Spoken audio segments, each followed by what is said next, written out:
तो वो बाप के रूप में भी आता है और टीचर के रूप में भी आता है। ये कोई जरूरी नहीं है कि दुनिया में जितने भी बाप होते हैं वो बच्चों के टीचर भी बने।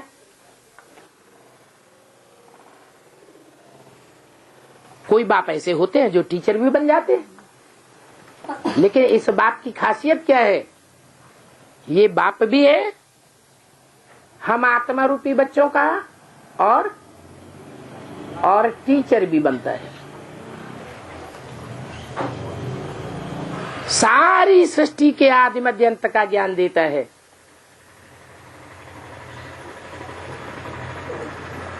आत्मा का ज्ञान देता है, अपना भी ज्ञान देता है,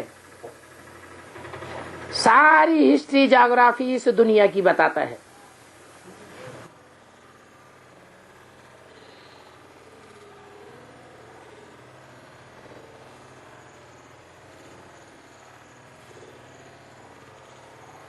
कैसे तुम नीचे गिरते हो और कैसे तुम ऊंचे उठते हो, कैसे तुम नर से राक्षस बन जाते हो, नर राक्षस, और कैसे नर से नारायण बन जाते हो, वो सारी डिटेल बताता है। गीता में यही ज्ञान है। नर अर्जुन को कौन सा ज्ञान दिया भगवान ने? हे अर्जुन, तू ऐसा कर्म कर जो नर से नारायण बन। हे नारी द्रौपदी, तू ऐसे कर्म कर जो नारी से लक्ष्मी बने।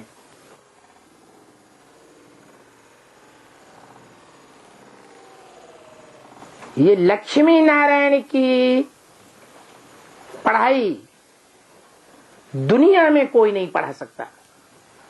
डॉक्टर बनाएंगे, इंजीनियर बनाएंगे, वकील बनाएंगे, जज बनाएंगे, लेकिन कभी सुना कि कोई ने किसी को मनुष्य से देवता बनाया हो? ये पढ़ाई बाप आकर के पढ़ाते हैं।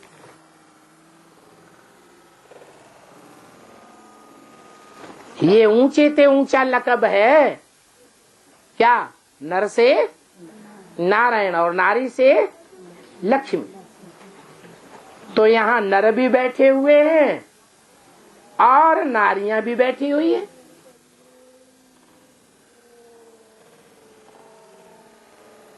दोनों को भगवान बाप आकर के टीचर बन करके पढ़ाते हैं और उस पढ़ाई का लक्ष्य भी बता दिया। क्या लक्ष्य है? नर से नारायण बनना है और नारी से लक्ष्मी बनना है।